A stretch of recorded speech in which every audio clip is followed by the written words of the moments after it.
I do. I like it as a cliffhanger or as they call it a teaser or whatever. Something to look forward to. Yeah, look, because God is. I mean, this story.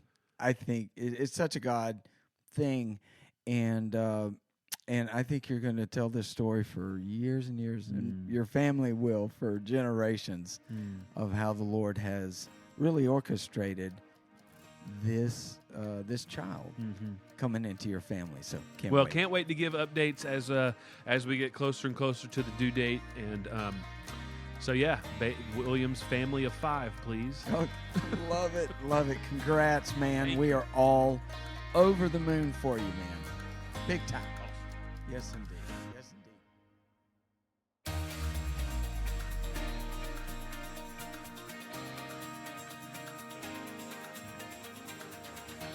indeed. And we're back.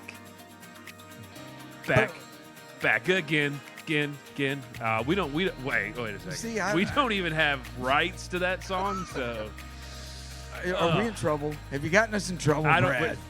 4 episodes in and we're in trouble. Richard, how are you, sir? Man, loving, excited about the Quattro. Yes, that's what exactly we're calling right. this episode. The Quattro. The Quattro. The yeah. 4th episode. People are going to click on it and be like, that's not what it was called. Was I on the right episode? This is a big deal for us, and right? It's a big deal because we are not in the shed.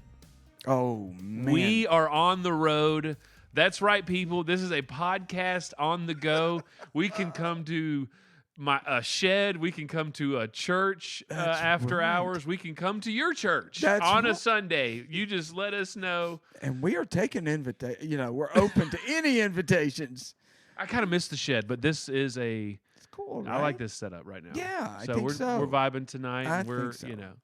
Well, great to see you, sir. Man, well, and really excited about this particular sermon on the side. Yeah. Because we've just got a really cool, I think it's a pretty strong lesson, or is that the way to use it? A real, something that really sticks in my mind about life. So I think it's going to be a cool takeaway for everybody. Well, I can't wait to hear it. Hey, before we dive in, though, I do have a bit of an announcement to make to our listeners. Do you now? Now, see, this is something that you have been aware of for quite some time now, but yeah, because I'm kind of on the inside. On the inside, I am going from man-to-man defense to zone. Very, very soon, we are expecting Williams baby number 3, and that's it. Oh, man. Wow. And I cannot wait. Truly and honestly, Lisa and I are very, very excited. We cannot wait to meet this little precious baby girl. Yes, indeed. And I cannot wait to share at a later date the miracle that is this baby and the story that has surrounded the journey that we've taken for the last several months. And so I hope that's not a cliffhanger, but Richard, you have been so faithful as a friend to walk this with me and with us. And so I know that's going to be a very, very awesome episode. Indeed. And I do. I like it as a cliffhanger or as they call it a teaser or whatever. Something to look forward to. Yeah, look, because God is I mean, this story, I think it's such a God thing. And I think you're going to tell this story for years and years, and your family will for generations of how the Lord has really orchestrated this child coming into your family. So can't wait to give updates as we get closer and closer to the due date. And so yeah, Williams family of 5, please. Oh, love it. Congrats, man. We are all over the moon for you, man. Big time. Awesome. Yes, indeed. Well, listen, you ready to get right into it? Let's dive in. All right. Let's do it. Here's this sermon on the side came from an interview that I recently saw with a guy who used to play quarterback. Now, I'm a big sports guy. I think that comes out like in many of the conversations I'm in. You're aware of that. I probably care more about sports than I should. Okay. But, Guilty as well. Hey, yeah, amen to that. So I'm just scrolling one day, and I come across a really cool interview, and I see this quarterback guy, and he's telling the story about how when he was in college, Just All right. just a random quarterback guy, or Well, I got to tell you, I'm just not going to say at this okay, point in the story. okay, And I would encourage our listeners to try to kind of imagine who I might be talking about, and we'll do the big reveal at the end. okay. But the story that this guy told is how he came out of high school and was able to play at a pretty cool, important college football program. But when he first started, he was the third string quarterback, which I guess in some situations, you're a freshman in college, that's not really odd. But anyway, he had to really make his way onto this team and fight for a place on this team. And third string quarterback is a tough place to be on a college football program. Yeah, I mean the NIL money's not great for a third string. So, Well, there you go. Needless was to there say, NIL money back in the day? No, For no. this guy? Okay. So this quarterback, he explains in this interview that during practices, which is, if you're a backup on a football team, your goal is to make a name for yourself or make a splash Right. in practice. Yeah. Because that's really your only shot is try to get noticed by the coaches by how you might perform in a practice situation. Well, the problem is that he said at that time that here's how it broke down. The offense, there was a limited amount of time for most of the practices that these teams held. There are rules for how long you can have these student athletes on the practice field. So they had to sort of budget out the time that was spent in how they used their practice time. And here's how the offensive time budget went. The starting quarterback and the first string members of the team, they got to run in practice. They got to run 10 to 12 plays every day. The second string quarterback and other team members got to run 5 plays every day at practice. And the third string, all you got was 2 plays. You got 2 reps. 2 reps every day. Woof. So this guy that is telling the story, he's like, man, I had such a bad attitude. I'm like, there's no way I can get noticed when I only get 2 plays. So at some point after this, in this process, he starts whining to the assistant coach, or one of the assistant coaches, and he says, this is so unfair. I know I've got something to offer to this team, but I can't show what I have to offer or what I'm bringing to the table here. I can't show it with just 2 plays. And he's just griping and complaining. Rah, rah, rah. So this coach tells him, he says, look, here's the deal. You can't control the way our head coach runs practice. That's not your place. All you have is 2 plays. 2 plays every day. It's all you're going to get. Stop complaining about it and make those the 2 best plays that get run all day. So this guy got his mind right, and he got his attitude in check, and he said, dadgummit, I am going to run those 2 plays like it was a Super Bowl or national championship, because this was college. So that's what he started doing. He started getting in there, and he started pumping up his guys in the huddle, and he started getting on them. If somebody ran a wrong route on the first play, they're halfway done. He's telling them to get it right, and he's coaching them up, so to speak, as the quarterback, and he's running the 2 plays hard as he can with as much intensity and energy and hype as he can. And he keeps doing it day after day after day, and he honestly felt stupid. Because by the time it gets to that point in the day, everybody's kind of like rolling their eyes, yeah, third string, whatever. But he's out there. It's 2 reps to the showers. There's half the team's walking off the field. No, exactly. That's it. And he's out there acting like it's the biggest deal in the world. And everybody's, people are making fun of him. Oh, this guy, he's just overdoing it. But what started happening is he remained consistent in that, and he did it over and over and over again. And before long, the offensive coordinator and the head coach started saying, let's give this guy a couple more plays. So suddenly they start giving him 4 plays every day. And so for the rest of the season, he gets to run 4 plays every day at practice. And he brings the intensity and he brings the level of engagement and intensity of the other third stringers, brings them up. And by the end of that year, he had jumped up the depth chart to second string. During his second year, he did the same approach.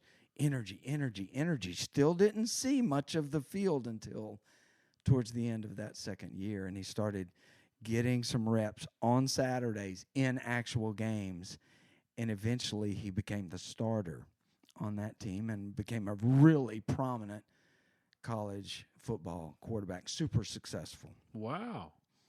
And it was all because, and so he's telling this interview that I'm watching. Oh, right. And he's telling everybody, whatever it is you do, there are going to be limitations that you have no control over. There are going to be boundaries, and these are set by other people, and you're trying to convince them that you need more of a shot, but you can't change the format in that moment. All you can do is bring more energy. You bring first string energy to third string reps. Oh. He said, bring it, play it. Did you like that? That was good. Boom. We got to camp out there for a second. Whoa. That one got me. Bring first team energy to third string reps. Oh. I'm telling you. And I'm hearing him while I'm watching this interview, and I'm just going, oh, my word. How many times in my life do I allow the limitations of my current situation to just say, well, it sort of runs my life, right? It's like totally squeezes my life, and I conform. It's like I play down to those limitations instead of asking myself, what would a first string attitude look like in this little confined third string limited scenario? And I was like, man, so many times I have allowed the limitations to define me instead of saying, let me bring my very, very best to that situation. Oh, that's great. I mean, love that. And of course, look, we're always bringing a scriptural truth. And as the Lord started using that interview to preach a sermon on the side to me, I was reminded of Jesus' words in Luke chapter 16. Oh, that's verse exactly 10. where I was, dude. Tell it. Can you right read it? here. Read yeah, it for dude. us, man. The one who is faithful in a very little is also faithful in much. Boom. Oh, that's it. That's I immediately thought of that parable. And man, I got to sit in this for a second. That is so good. No doubt. I feel you on that. And so what I'm challenged to do every time I think about that interview, and what we are trying to put out there in this episode, is for us to let's assess some of those scenarios in our life where we say, okay, there is literally not much I can do here. Yeah. Or I've reached the limit, or I'm totally boxed in here. Okay, that may be true in the moment, and it might actually technically be a correct assessment, but even if it is true that it'll never get better, which, by the way, is probably not true. Right. But even if it were true, even if, what would it look like for us to bring high energy, confident faith that God's in control and not the people that have maybe created this construct that we're stuck in? Or maybe I've created it myself. Maybe my mistakes and my bad responses and my sin has boxed me in. Okay, boom. That is that. I'll say that's my reality at the moment. But what would it look like to bring first string confident faith and energy and attitude and trust and peace? What would that look like to just march right into that boxed in scenario? Right. And just let all of that stuff explode out of me in that setting. Man. Well, we'd look like Jesus. We'd look like Come Jesus on. with skin on, you know. Come on. I'm thinking about how, like, even in that scenario, this quarterback is still being viewed and being seen, right, and being judged in some way, is being measured, right, and how, Correct.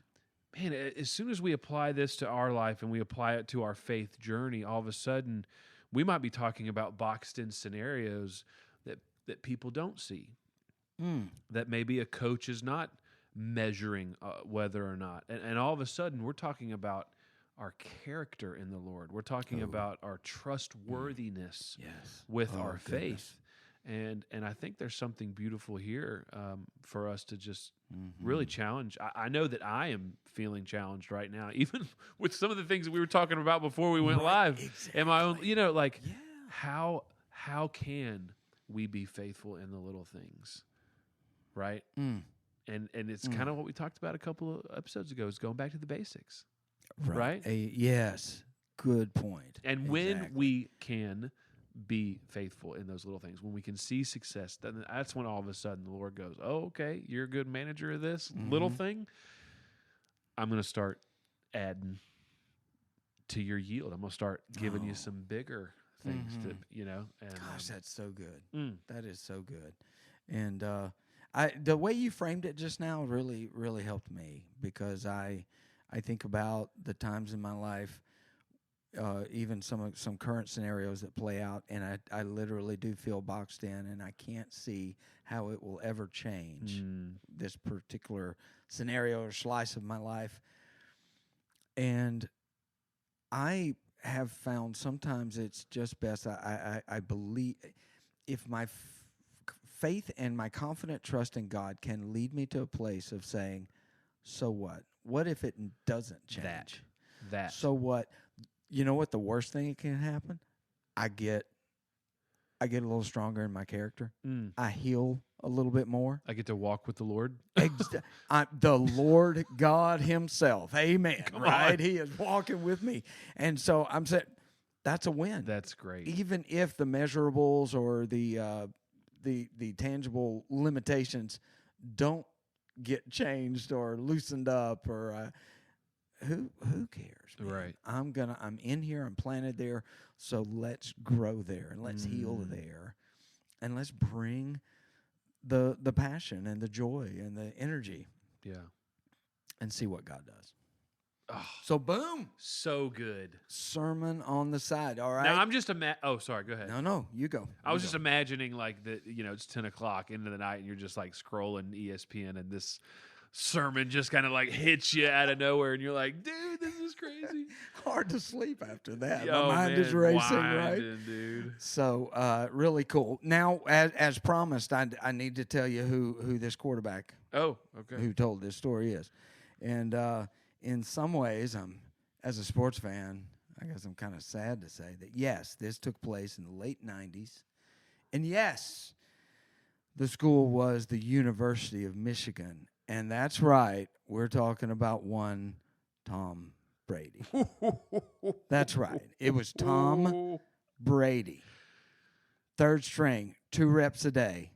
So should I blame his coach for 28-3, or like what are we doing here? Exactly. If that coach had kept his mouth shut, we'd have been rid of him forever. Yeah, Tom, don't worry about those 2 reps. We're not watching you anyways. Falcons Super Bowl champs in 2017. Oh, I'm so sorry. It's a hard. We haven't been the same since. I feel you, brother.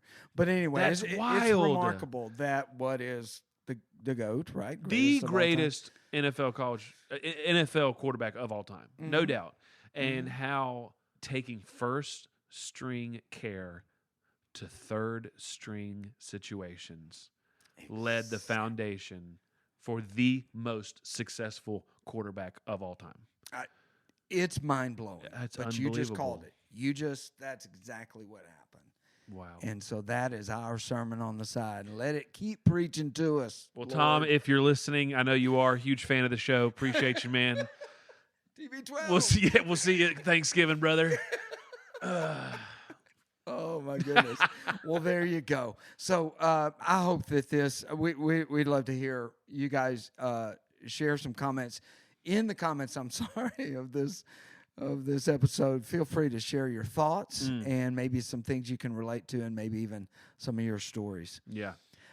Now we always like to end with a segment, and so we're actually going to continue our.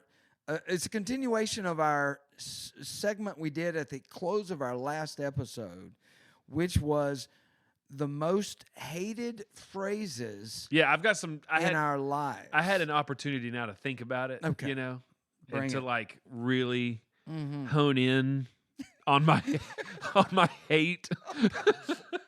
Hone in on my hate. What is happening? Okay, because I think what did I say last time? The warrant car. Oh yeah, we're trying to reach you for your car's extended warranty. Don't get me wrong. Hate. Okay, but it's not on my top 3. All right, I'm gonna count so down. we're about to get your top This is 3. it. This is Brad's. Man, the world The needs to most know. hated phrases. I got 3 of them for you. I'm counting down in order. So 3, 2, 1. Got it. Number 3. Politically neutral here, okay? But anytime you see a political ad and it says "I approve," I'm whoever, and I approve this message. You're just like, dude, you approved that? Like, why would you want to be? I would honestly start being like, I'm so and so, and I don't approve that. Like, you know what I'm saying? Like, Right. I don't know, whatever. I hear- You know, just goodness. if I hear you approve a message, you know. I feel you. I feel you. Okay, on the same vein, number 2, counting down, 3, 2, 1. Number 2 is when somebody starts a phrase. They walk up to you and they go, "Hey, with all due respect," Oh no, dude, whatever happens afterwards, how am I supposed to take it with respect? Hey, with all due respect, that song that you just sang stunk. With respect. So Thank what you. you're saying is that nothing good ever comes after that phrase. No. Am I right? No, Okay. no, not in my life. Not in my life experience. With all due respect, you're tall and I can't see around you. I got nothing for you, dog. With all due respect.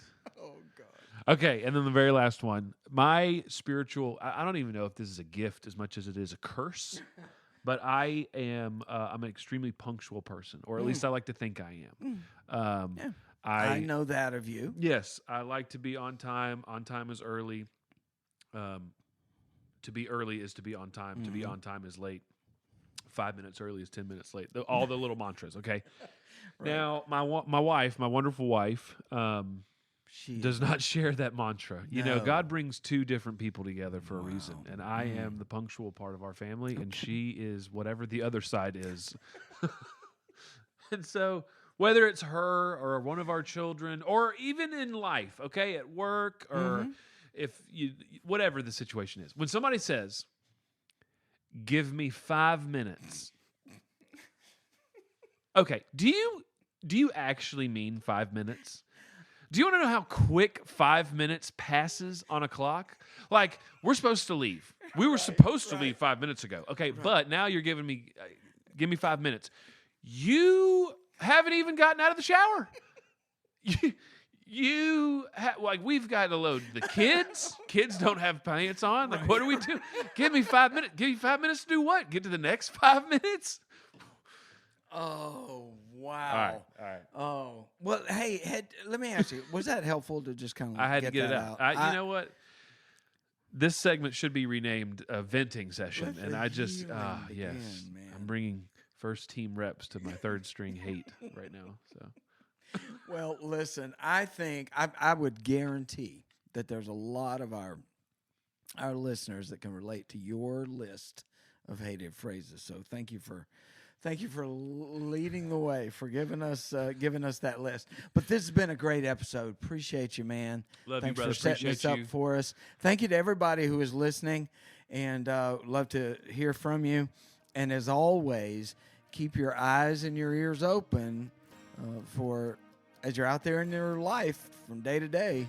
Keep your eyes and your ears open for the sermons on the side. That's right. We want to hear about them. If they happen and you want to share it with us, connect with us, leave a comment. Richard's got some social media stuff going. We want to hear about the sermons on the side in your life. We appreciate you guys, and we will see you next time. See ya.